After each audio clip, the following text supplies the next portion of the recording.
The UI has been massively changed between the two parts. Here in part 1 you have your health bar, armor bar, stamina bar and ammo bar, and additional icons for grenades and medkits. In part 2 you have a new shell shock bar in the left side of the corner. This bar in part 1 was previously shown in the weapon wheel, which fills up when you kill paranormal creatures and enemies. Your health system in part 2 is much more simpler. In part 1 you could pick up medkits and use them anytime. In part 2, with the removal of the medkit bar, you only have to pick up medkits to get health. I will talk more about the new health system a bit later in the video. You still have your grenades, which have been changed to accommodate each slot, 5 grenades in total. There's a new look for the armor bar and ammo bar. The stamina bar was removed in part 2 since it didn't really add that much with the new movement speed, which I will talk about later. The weapon wheel has been changed for smaller amount of weapons since Ross wants to focus on adding more quality over quantity. The real life counterpart weapons from part 1, pistol, spas, AKMs, FAMAs and links, were replaced by more organic and original designs. Part 2 consists of a pistol, shotgun, SMG with a grenade launcher, civilian assault rifle, mercenary assault rifle and a bit redesigned links. Keep in mind, there were supposed to be different variants for each weapon, but Ross recently decided not to add those since the amount of weapons would be really bloated. Instead, there will be 8 weapons in the campaign with high quality animations and effects in Update 6. Also, the hammer was replaced by pipe, which cannot be stored in the weapon wheel, is carried by bandits and is throwable. Ross replaced the hammer with pipe since Kyle using a hammer, and I showed this a bit silly. The effects have also seen nice changes. Part 2 has new color tones and new post-processing effects, which is inspired by Killzone. And there's some additional effects like delicate film grain, slightly desaturated colors and darkness balance effects. The new animation for leaves falling to the ground to make them look more 3-dimensional. As a cool detail, some leaves can actually be seen falling on the ground because of the new optimized decal placement system. There are new pre-baked shadows which are under planks and walls. New shadows that fit to the environment and don't float like previously. Improvements to the lighting effects, for example the light rays, which are a lot more visible but does add more to the overall atmosphere. Day and night cycle has been removed. Time of day and weather effects is only now added to proper levels, and besides, progression is a lot more interesting than waiting. Sometimes you can see leaves scattered across the map. Now there's proper foot placement, unlike whenever previously Kyle will only slide. And finally, new low health effects when Kyle is hurt. The textures in part 1 were mostly consisted of edited photos with additional effects, while in part 2 the textures have gotten a substantial improvement across the board, since everything is now hand drawn, which makes everything more pleasing to the eye. Trees, ground, walls, doors, etc. have all been remade to be more original and organic. Here, look at this grass comparison. You see how sharp the grass is in part 1, whereas part 2 is a lot more cleaner. Also in part 1, the white pixely lines, which were sometimes visible in some buildings, has now been removed. Alright, now I'll show you a bit of scenery of outskirts to compare between the two parts.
The new Undergrounds has a new additional 3D model for lamps on the ceiling and has a detailed cables going up walls.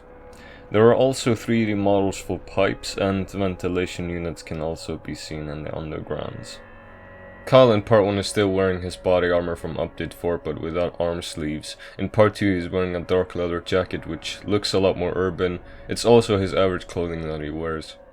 His ammo pouches were fixed to look the right size. He no longer has a camo pattern on his pants. Kyle has a more brownish beard and he looks a lot more sharper. Joanna's hair color is now dirty blonde. Previously she had her hair dyed red.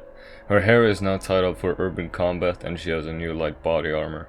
The bandits have gotten a significant upgrade to their clothing. In part 1 bandits only wore these greyish bland colors, meanwhile in part 2 they have significantly better color scheme and variety in clothing.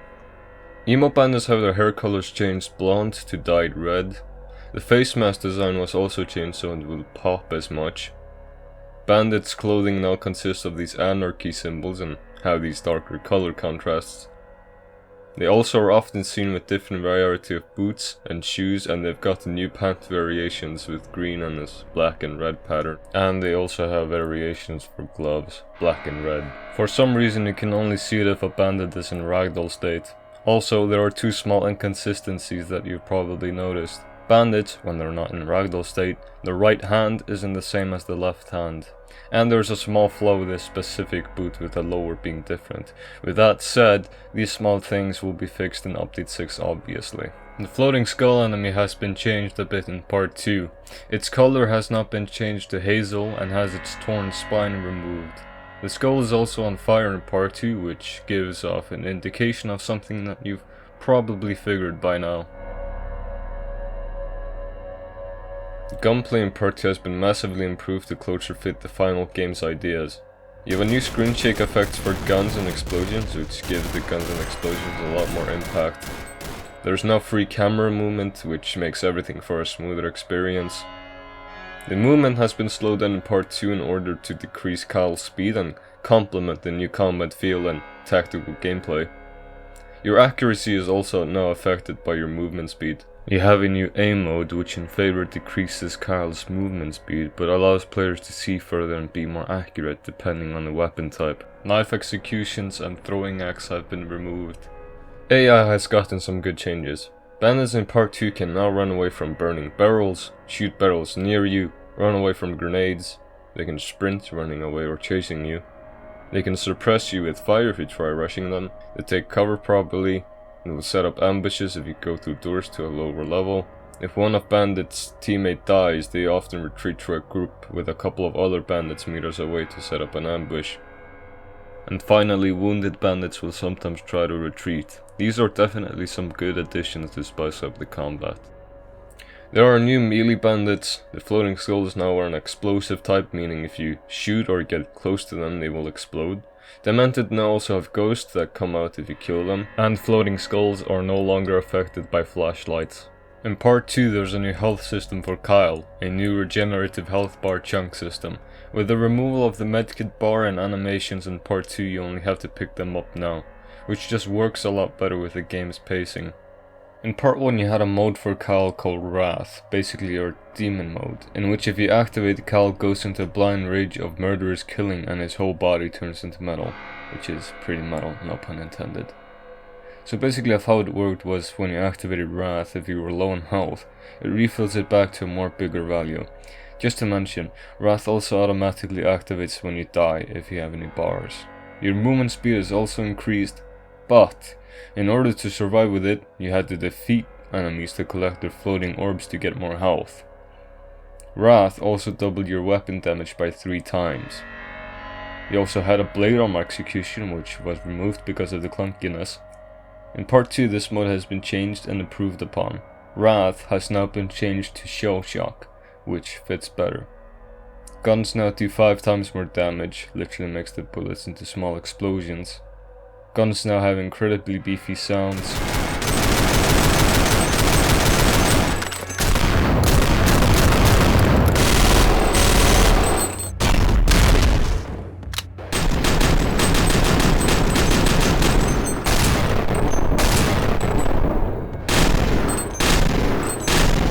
don't have to collect floating orbs anymore, since K.A.L is nearly invincible in shell shock. You can also make bandits' upper bodies explode into red pasta sauce, and it's a lot more easier to fill the bar in part 2. There's an improved backstory for K.A.L when you start the game. In part 1 you had a really short explanation of the situation that K.A.L was in. Once you were done reading the short backstory, you were dropped in the nightmare level to kill some paranormal creatures in order to progress. In part 2 this has been greatly improved. You get a more emotional and well written explanation from K.A.L of how his Black Ops unit were trying to fight the mercenary forces via clandestine methods.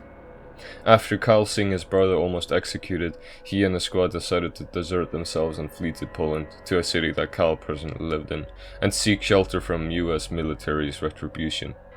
K.A.L tried to destroy the tower, but despite his best efforts, he failed to destroy what's been enslaving it.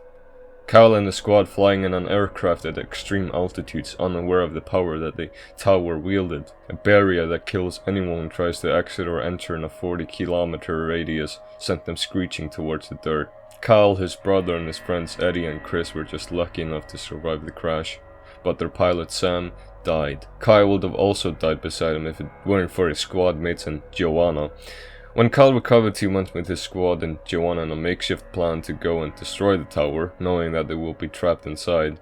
They came in unaware and unprepared for what was waiting for them inside. They almost got wiped out pointlessly before they could even finish the job. Now, K.A.L has to find his other squad mates and Chris, who is in the city, and then come up with a proper plan. Note, some elements of this backstory will actually be playable in the final game instead of it being a wall of text to read through. Now you start on the leftmost side of Outskirts with new dialogue with Joanna. There's a new underground, new acquirable weapon, mercenary assault rifle,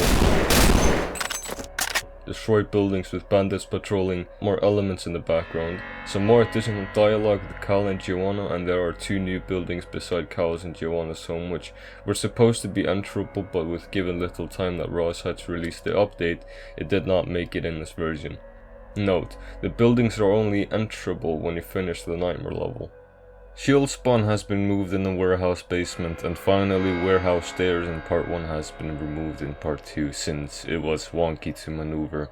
Instead it has been replaced with an enterable door that will get you up to the 2nd level. With a new tactical level design, there are now different elevations and vertical variety in certain parts of Outskirts, which gives you a lot more cover and adds a lot more depth to gunfights.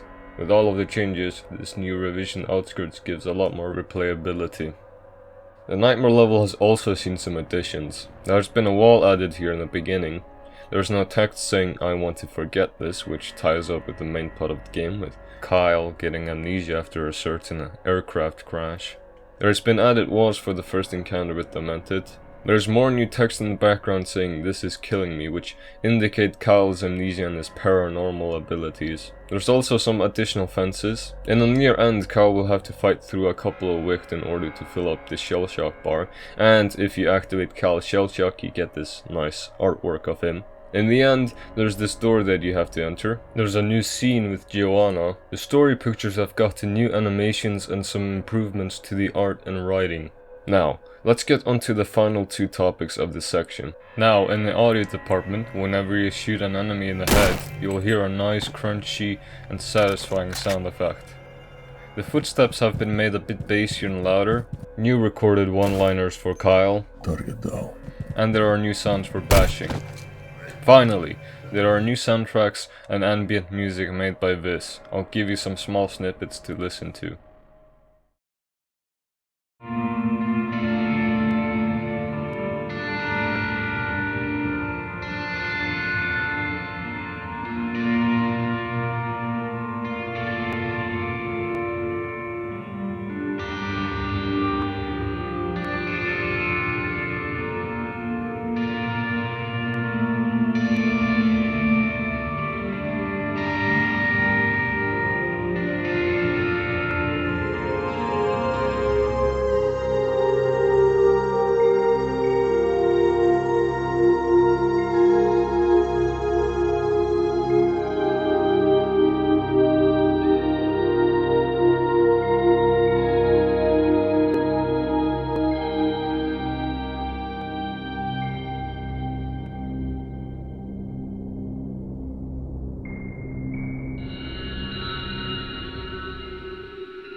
Part 1 first introduced the need decal blood system, which was a new way for blood decals to spawn without causing a big of a performance impact like Update 4, where every blood decal on effect was a different page of texture. This system has been improved upon in Part 2, now there's even more dynamic and visceral aftermaths from shootouts.